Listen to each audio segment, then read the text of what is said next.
Today's episode of the Tech Lead Journal podcast is proudly sponsored by Emergence, the Journal of Business Agility. This quarterly publication brings you inspiring stories from the most innovative companies and explores the themes of the new ways of working, reclaiming management, and humanizing business. It brings together a curated selection of exclusive stories by great thinkers and practitioners from around the globe that can broaden your horizons and spark your creativity. Each issue is hand-illustrated and contains 100% pure content. Use the promo code TECHLEAD, TECHLEAD, to get a 10% discount on your annual subscription. Visit businessagility.institute/emergence to get your edition and support the publication supporting your podcast. Here's the link one more time, businessagility.institute/emergence. The most important thing is that it's easy to make people contribute. And the second thing we did on JHipster is, of course, only on the human part, is try to have as much people as possible. For that, it's a question of community, how you build the community, and what people do you want in your community. Hey everyone, my name is Henry Suryawirawan, and you're listening to the Tech Lead Journal, the show where I'll be bringing you the greatest technical leaders, practitioners, and thought leaders in the industry to discuss about their journey, ideas, and practices that we all can learn and apply to build a highly performing technical team and to make an impact in your personal work. So let's dive into our journal.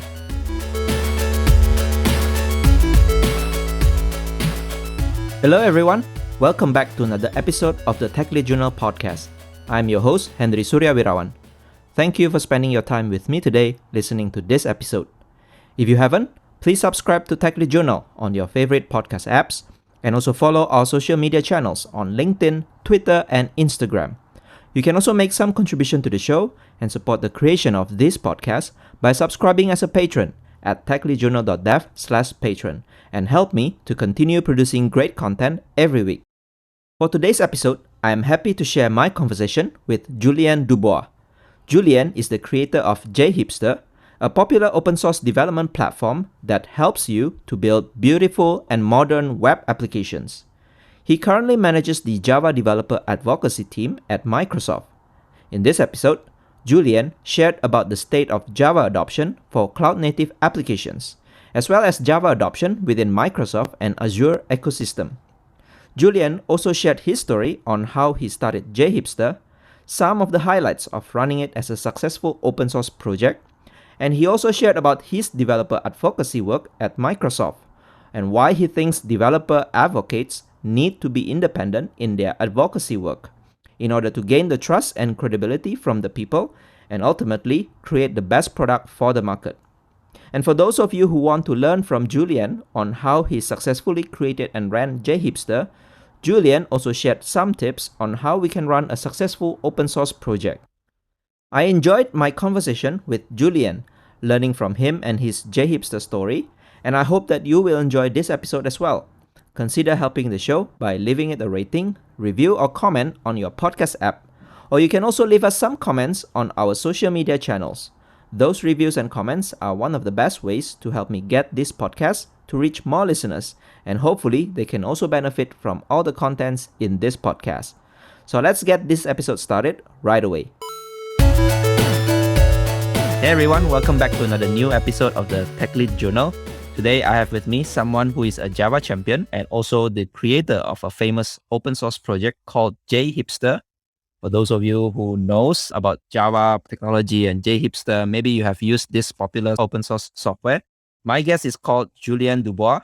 I'm very pleased to have a chance to meet you and actually talk to you about your career and everything around Java and JHipster. So welcome to the show, Julien.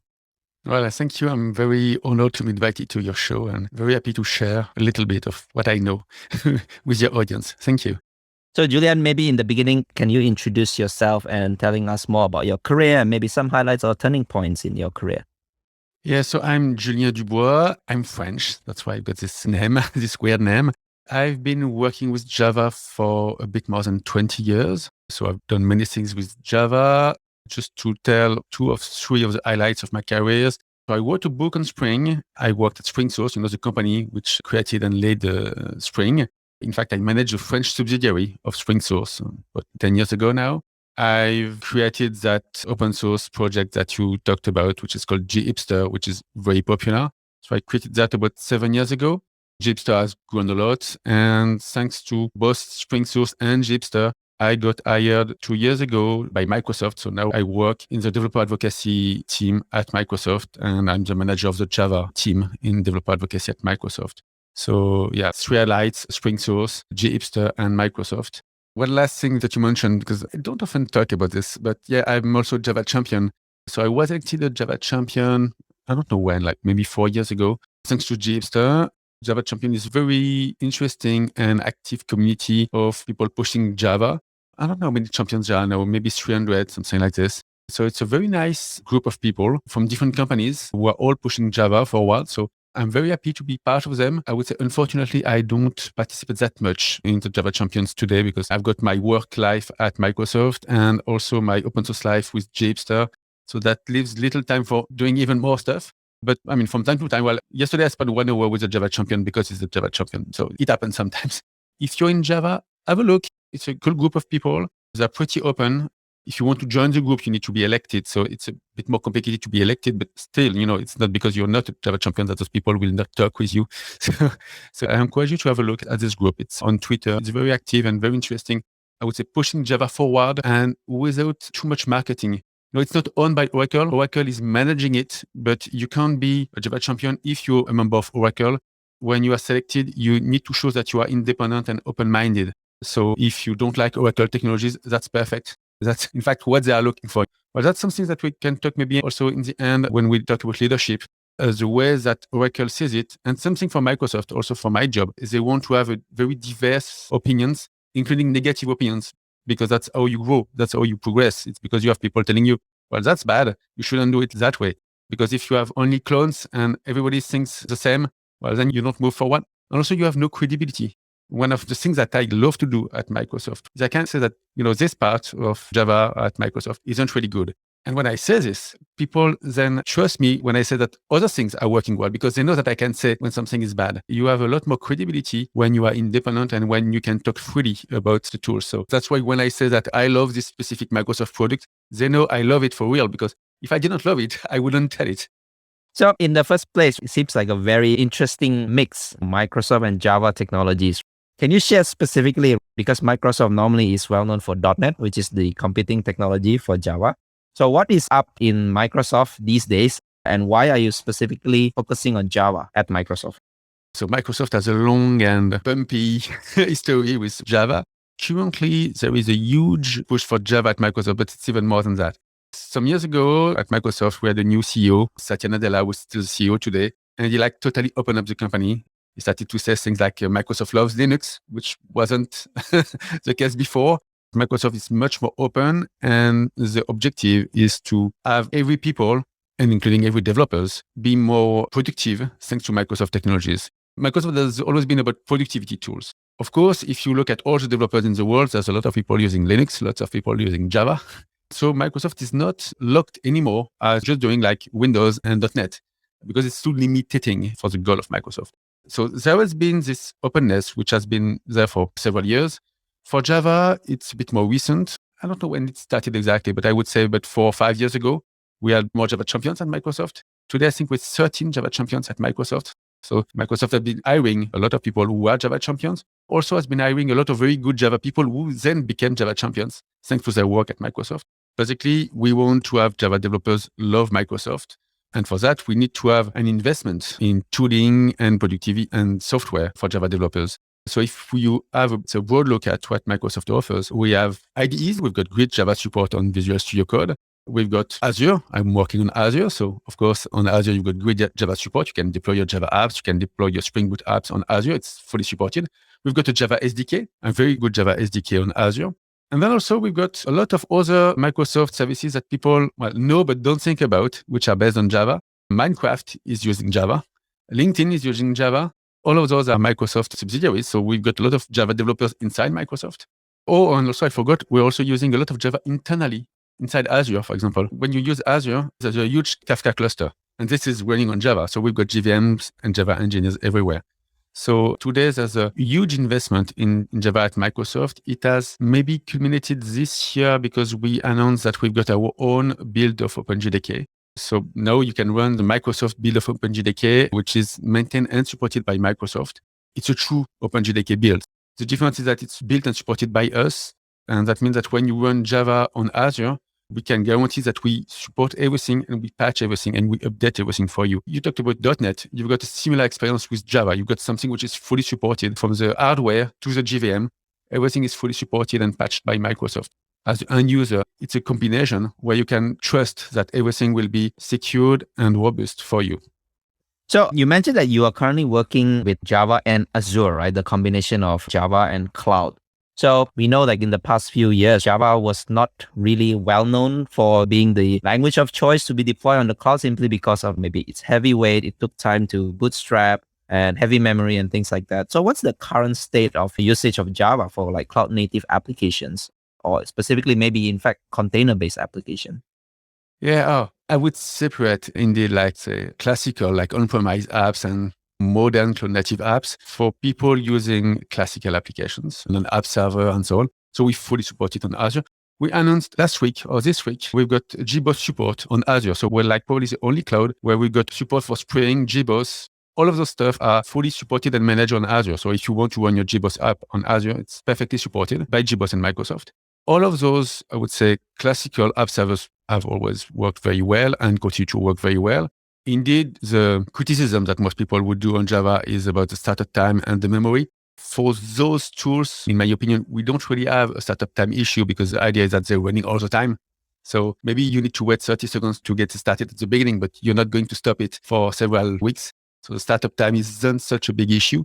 And with most of my customers are doing something similar, even for new shiny things like serverless functions. So they never stop. So you don't have that much of an issue with cold start for all of those people, which I would say are the majority. And then, of course, you've got people who want the newest stuff, very fast cold start for typically serverless functions, want high scalability with stuff like Kubernetes. So it's a different type of people. Let me add also to that mix what you just talked about earlier about memory. Those people also probably want to use less memory. They're very careful about their resources. So they want fast startup, they want low memory. And for that, we've got two answers to you. First of all, with normal Java, it's not that bad.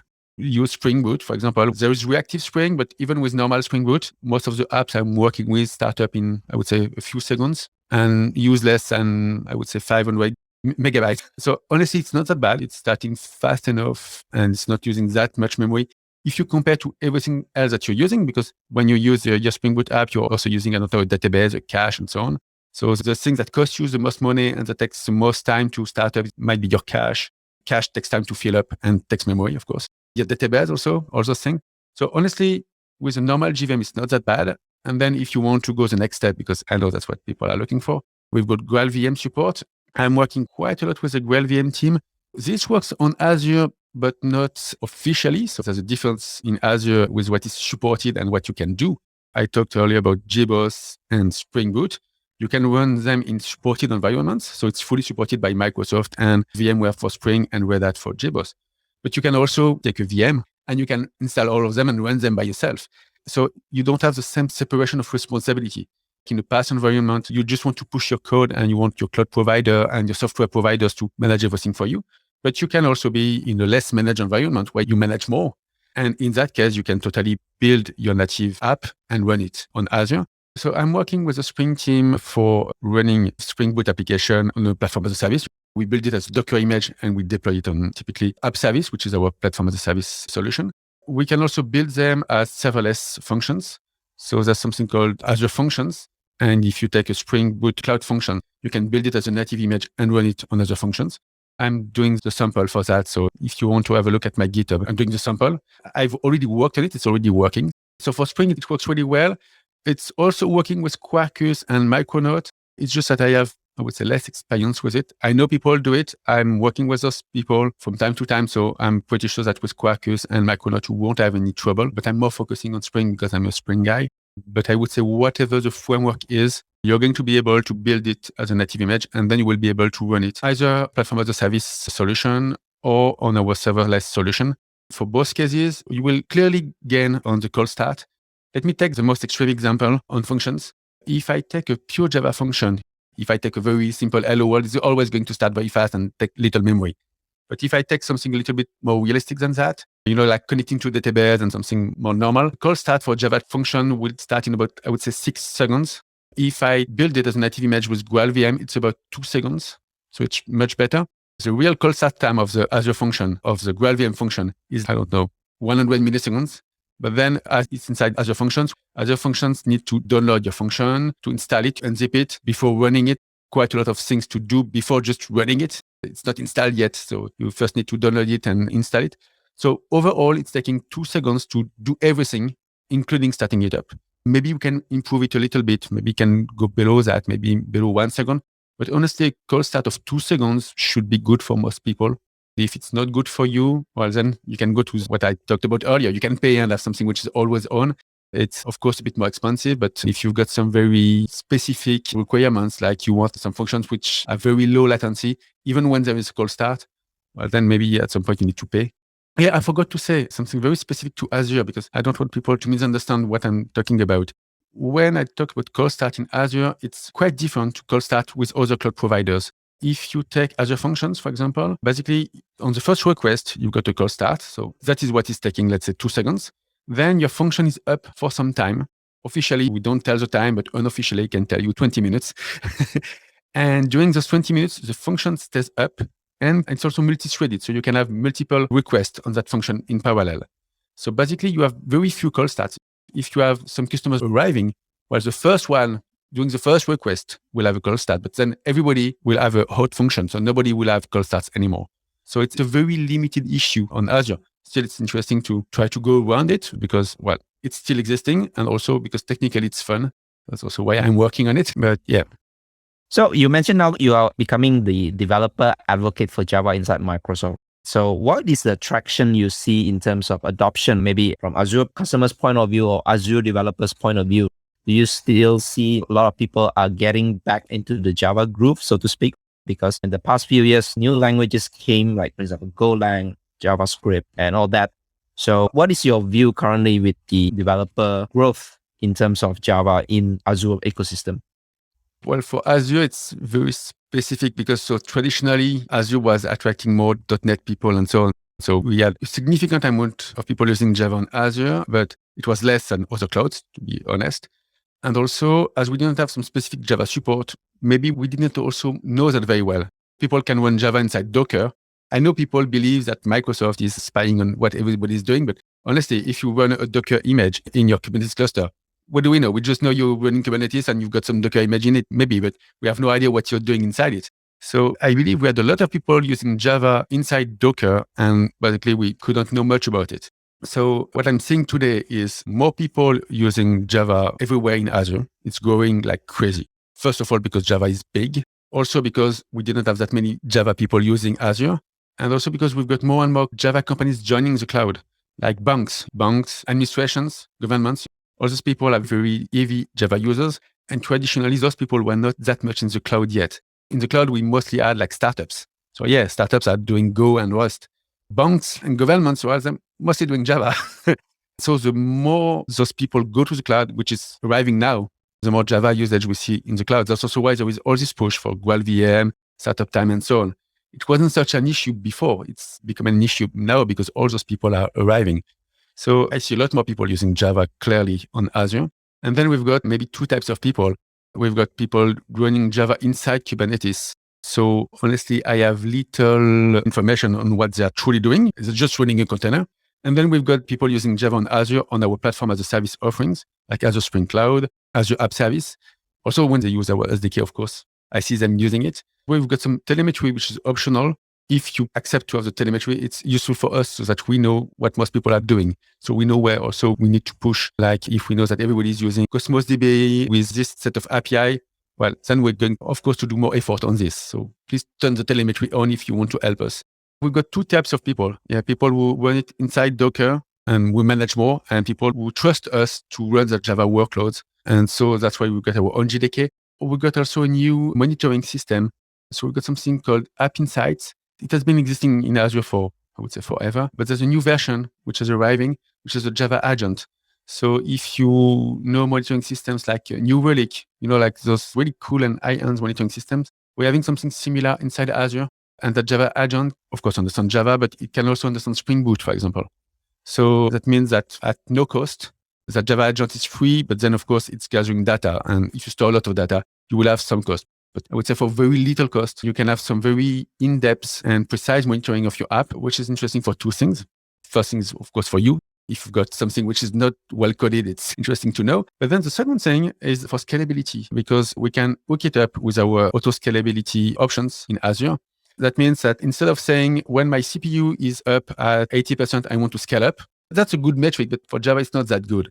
What you might better want to do is like when my Kafka queue is full, then I want to scale up, or when my thread pool is full. Maybe you have got a thread pool which is full, but your CPU is not working too much.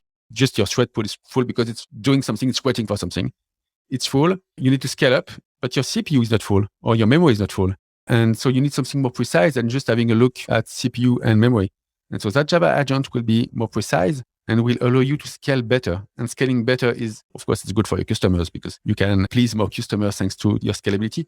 But it's also good for your budget because I'm always thinking of scalability not only for going up, but also for going down. What you want about scalability is to scale down as much as you can when you have less people using your systems. So I would say, having a great monitoring system is a little cost, but then you can have great gain out of it. So it's very exciting.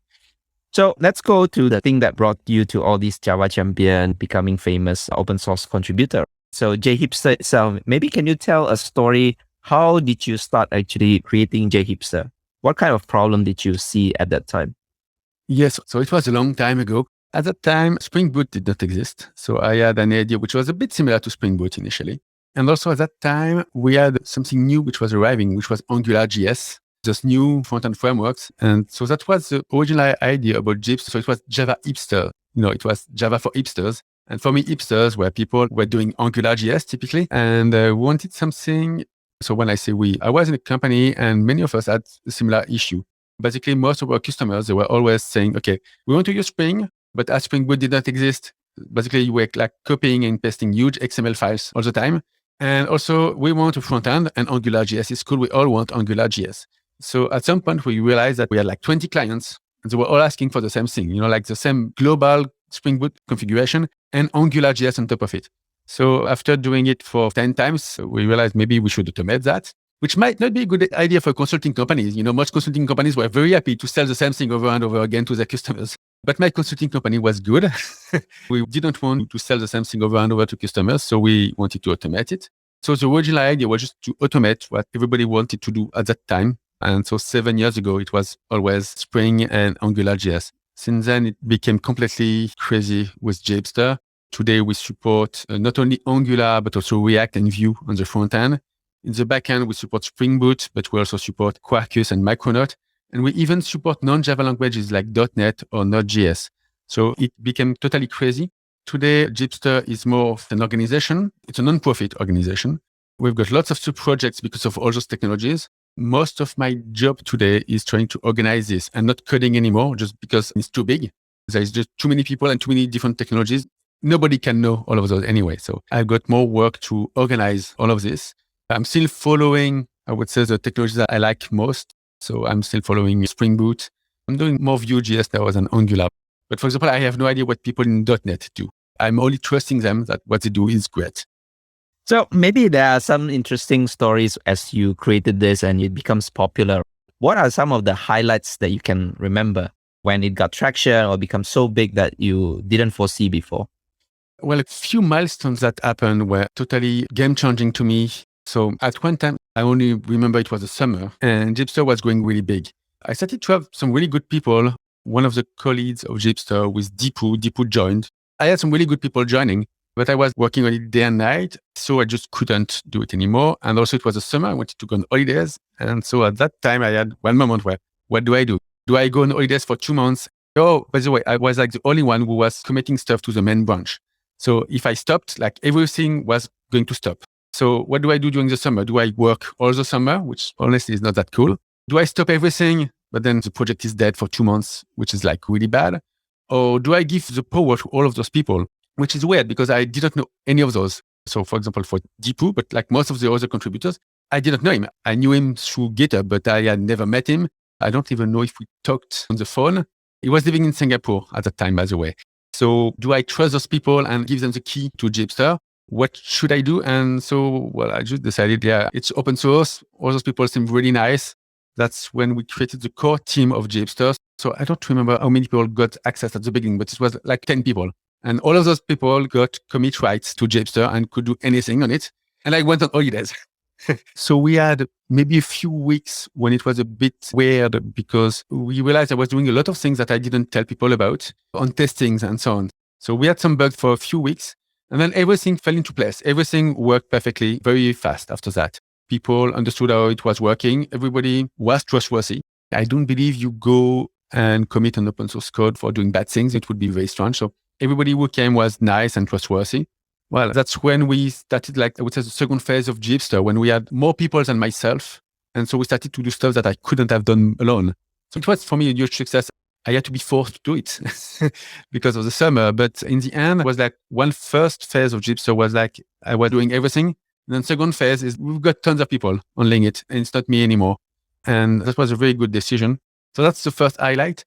The second highlight, which also saved us sometime later in JHipster, is that we made, I don't know if it's an agreement, a contract with Open Collective. So Open Collective is a platform to gather funds for open source projects. It was being used by Webpack. I'm friends with some people from Webpack, so I heard about it thanks to them. So we decided, let's try to find some sponsor. Let's try to find some money for JHipster. Initially, we wanted like 50, maybe 100 euro per month just to pay costs. We've got some costs like paying the website. I was paying everything with my own pocket, by the way. So it wasn't very expensive, but at some time when the project grows, you say, okay, I'm going to try to find some new source so that I don't pay everything with my own pocket. So we're looking for maybe 100 euro per month. Today, by the way, we're doing 100,000 euro per year. We've got a huge budget, which is maybe even too big now. So we started that. So now we're making a ton of money with it, which wasn't expected. And that has totally changed the way we are working now for JHipster. First of all, we've got money to pay for legal stuff, branding, all the stuff. So the project is very well protected, which can sometimes be an issue. So we've got a good legal protection. Also, when we do a conference, we've got an insurance. Everything is legal. Everything is well done. So that's the first thing. The second thing I forgot to say, it's that it's owned by a non-profit. I can't make any money out of it. I'm just one of the members of the non-profit. There is no shares. It's a non-profit. I'm just one of the members of the non-profit organization. That's very important because I believe that if people start to make it a real job, it wouldn't be a hobby and wouldn't be fun anymore. It would break everything down. And the third thing that happened and which really helped the project is that we started to give bug bounties. So a bug bounty on JHipster is, for example, we've got a security issue. We've got something which is very complex and very annoying to do. Something which is very long. For all those things, we're not very good. We're very good at small and fun tasks. You want to upgrade to the new version of, Spring Boot with this cool new feature. Everybody wants to do this. Basically, you do it in 2 hours. It's super fun. Everybody wants to do it. There's no issue with it. But as soon as we've got something which is annoying, long, or very urgent security issue, we're bad because we're hobbyists.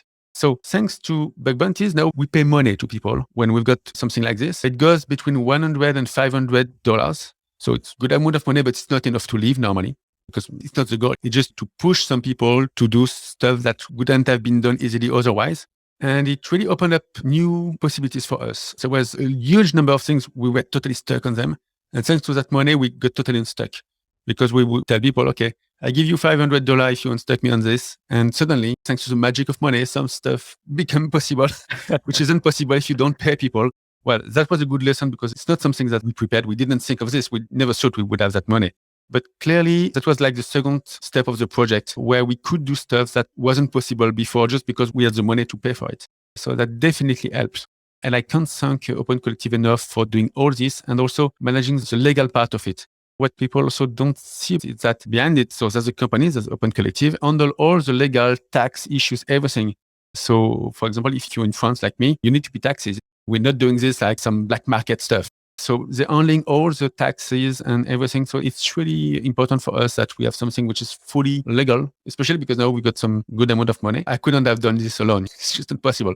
So I'm very happy with my collaboration with the company, Open Collective, because they have enabled us to do so much and so easily. Hearing your journey, it's been like a huge success and so many things that you didn't predict before. There are so many open source projects these days as well, and people are trying to also build their open source to become a successful one, just like JHipster. So what will be some of your tips for those people who are doing open source project as well? So the first thing with JHipster that made it work was indeed that we didn't want to make it work. I wasn't thinking about having anything serious. So like I often have people criticizing the name because it's supposed to be fun or it's weird. But what is true is that it's a very short word and very funny. Initially, a lot of people just had a look at it because it was unique and fun. The second thing that made it work is that I had a chance to have this community arriving. In the end, it's all about the community. I couldn't have done it alone. It's not possible. So in order to have that community, I would say there are two important things. The technical part, JHipster is written in a very, I would say, easy, simple, maybe even stupid way. If you have a look at our templates, honestly, they're very bad. They're only here so that it's easy to edit them. They're not clever at all. It's very simple stuff. The idea is that if you're very good at Docker, I'm taking one example out of many, of course. You know something very specific about Docker. You're an expert on one part. I want you to be able to contribute very easily. And for that, I don't want to have a system which is very complex, very smart, because you will not be able to contribute. I want you to have a very simple template language, very stupidly written. We're using a language called EGS. It's JavaScript, basically. It's templates with JavaScript. It's horrible, but that means that any expert in any technology can contribute very easily. So the first thing we did, and honestly, it was random luck on this. Well, next time I do it, now it's not random luck anymore. But when I did it for JHipster, it was random luck, is that I took something which was very simple so anybody could contribute. We had some competitors who were much smarter, and I had a look at the system. It was incredibly smart, but then nobody could contribute because nobody would understand it when they start. The most important thing is that it's easy to make people contribute. And the second thing we did on JHipster is, of course, only on the human part, is try to have as much people as possible. For that, it's a question of community, how you build the community, and what people do you want in your community. For example, we were one of the very first projects to have a code of conduct. I'm a huge fan of code of conducts for two reasons. The first one, as soon as we had a code of conduct, I saw a change, in the way we were welcoming people. I believe we were always nice, but as soon as we had a code of conduct saying, when somebody comes, we need to be nice with that person. Well, then we became nicer just because we said we would do it. There was really a change. And now when people join the project, when you do your first pull request, you often have people saying, oh, congratulations. Thank you for your first pull request. It feels weird maybe at the beginning, and that's maybe why we were not doing it initially. But if you put yourself in the shoes of that new person, maybe it's the first time it's contributing to any open source project, it can be very intimidating. And then you got several people telling you, oh, thank you, that's cool. Well, it pushes those people to continue. That's the first thing. It's just being nice, but it's important. And then the code of conduct also is enforcing stuff. That's a less nice part, but sometimes you've got people who they're just not nice. They're toxic people. It happens. I have met a few of them, and basically it's a choice of governance for your project. But if you have one toxic person, even if it's super good technically, in my opinion, it's going to break everything. Everybody will quit. It will be a nightmare. So you need to identify those people as soon as you can and just make them go away. There are different ways to make them go away, but thanks to the code of conduct, the most extreme thing is that when you've got somebody who is harassing the other people, well, you can banish him from the project. I've got different example. I've got an example which is, I would say, fun because the people who got kicked out were happy about it. So we got some sponsoring on the JHipster project from some company who push for some, I would say, adult entertainment stuff. I mean, it's logical on their side. They know there's mostly men working in open source. It's a good target for them. So basically, they wanted to push advertisements for adult stuff on JHipster. Thanks to the code of conduct, we had like a legal agreement saying, okay, this is what you can do, this is what you can't do, and you're totally in the second option. So we're going to kick you out. And they understood it. We paid them back, by the way. They sponsor us, so they gave us some money. We gave them money back, of course. I would say everybody was happy about it. But thanks to the code of conduct, we can officially limit what people do and can't do. And it's very important to remove toxic people or companies. Well, in that case, it wasn't a toxic company. People behaving in a way you would not like in your community. By the way, if there are any minorities, especially women in tech, it's a huge issue in tech in general, but it's even worse in open source. We've got that issue in JHipster, like every other open source project. So if we have a look at our stats, they are very bad, but we're a little bit better than other projects because it's so bad everywhere. I would like to have more women contributing to open source and especially to JHipster. Of course, if we had some adult entertainment advertisement on JHipster, it would not work. That's why the code of conduct is very important. If we want those women to join us, feel safe, feel welcomed, well, we need to have an environment that makes them feel safe and welcome. So that's very important.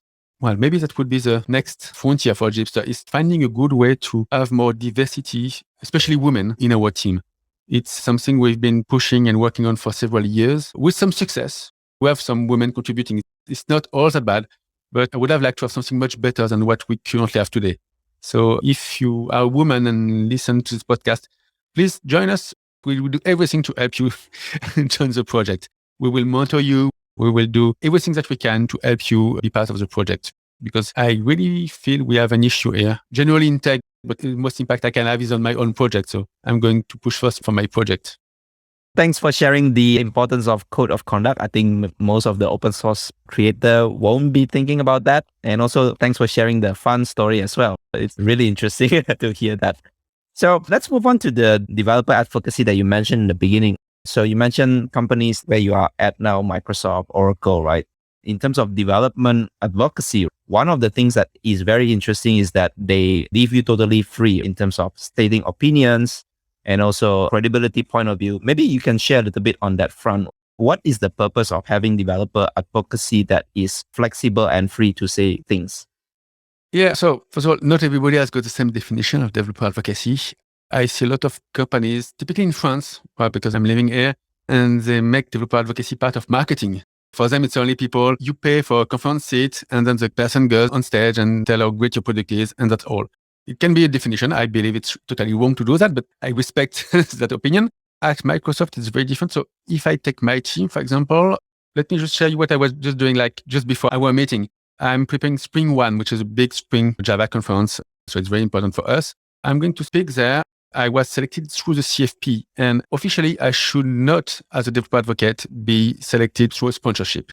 The goal in my team is that we are selected because of our own value, so through CFP. Sometimes we do also sponsor stuff, and probably we will do it at Spring One, to be honest, because we are also sponsors, so it's sometimes a bit complicated. Microsoft is everywhere, and probably the people from marketing who pay for the sponsorship will be happy to have us talking. But officially, normally, we should only be selected because of our own merit. So we go through CFP like everybody. We don't pay.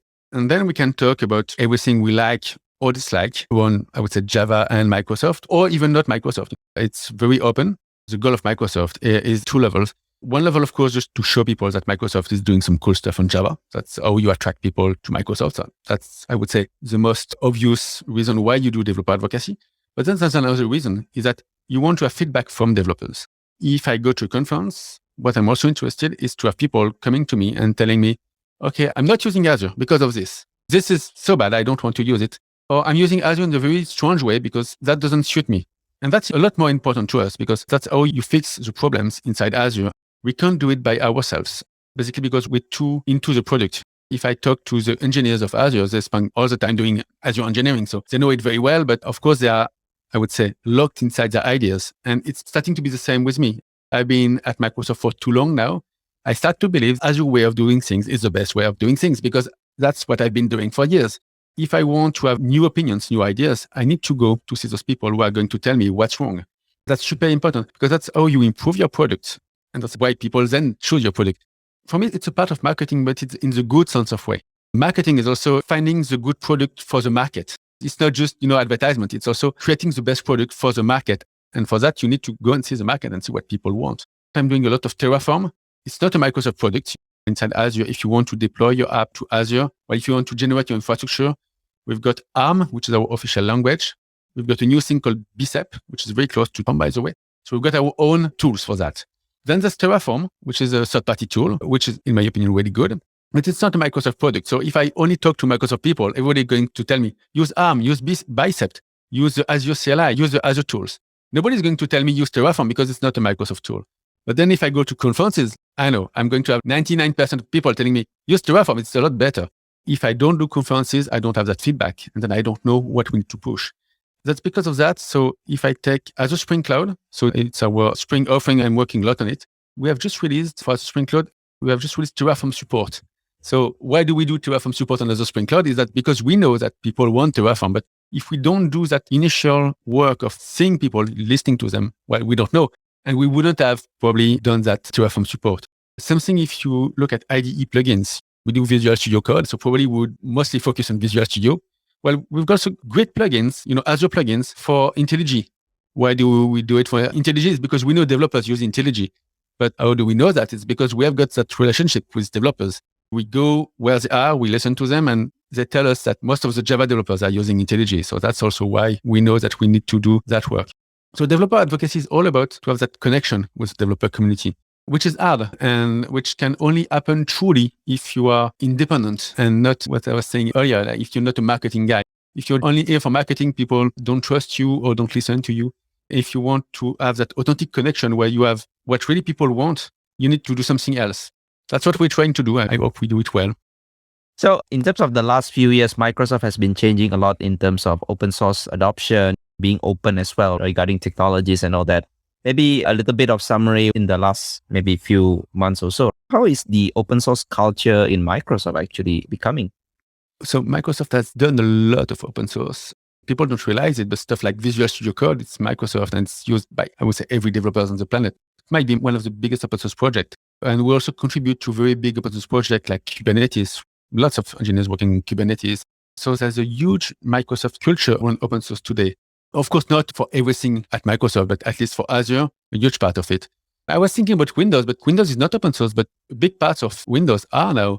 My favorite example is the Windows calculator. It's open source. You can do pull requests and maybe the next version of the Windows calculator will have your code in it.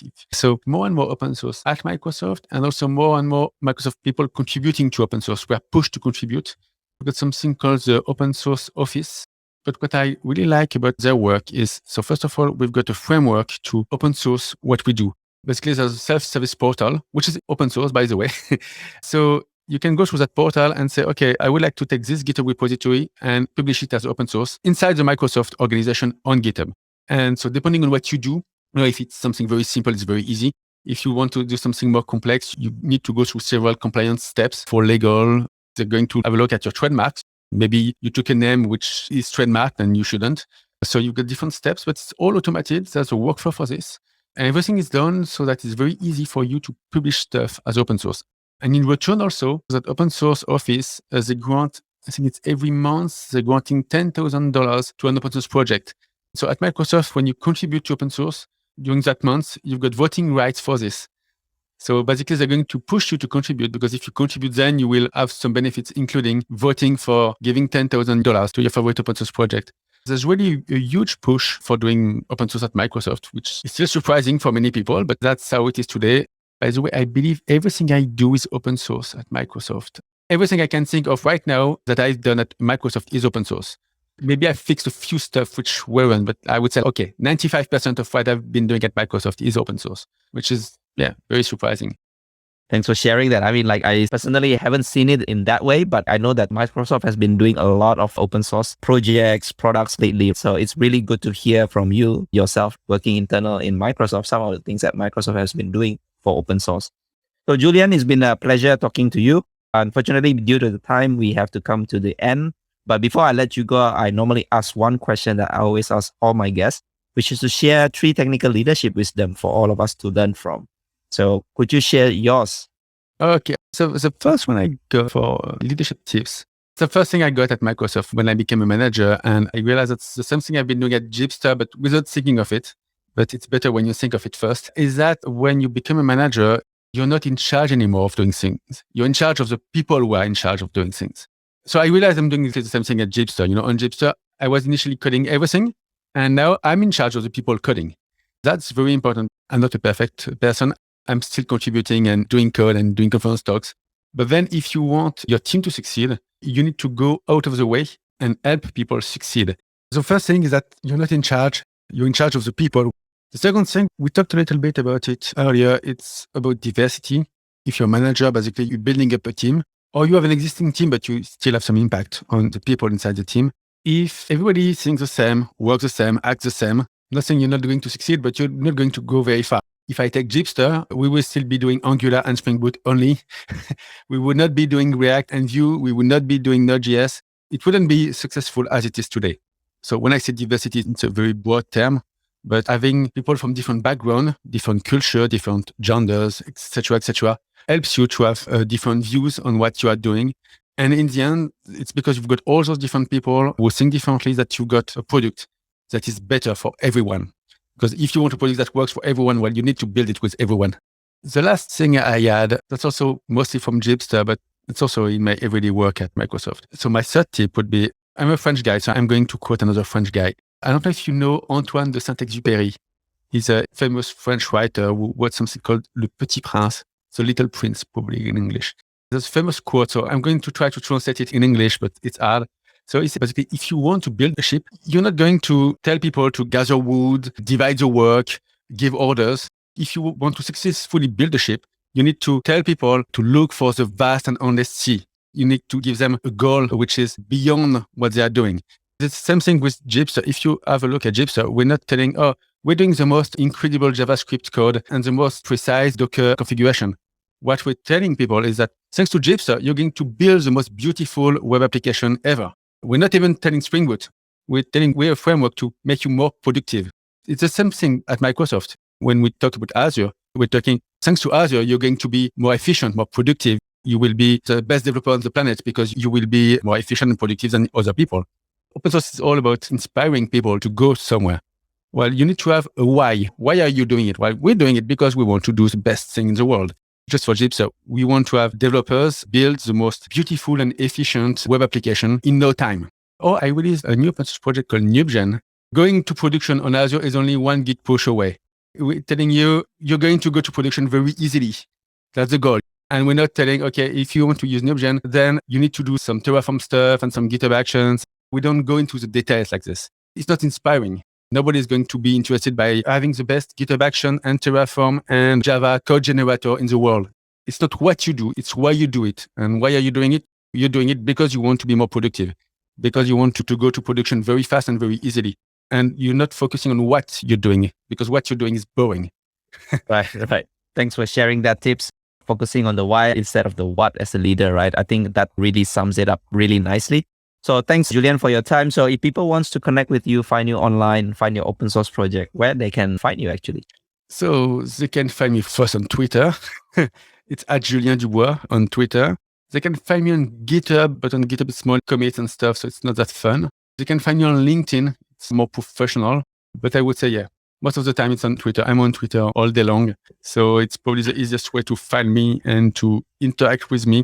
I love chatting on Twitter. I really see it as a social media. I don't see Twitter as just me publishing stuff. I see it like chatting with other people.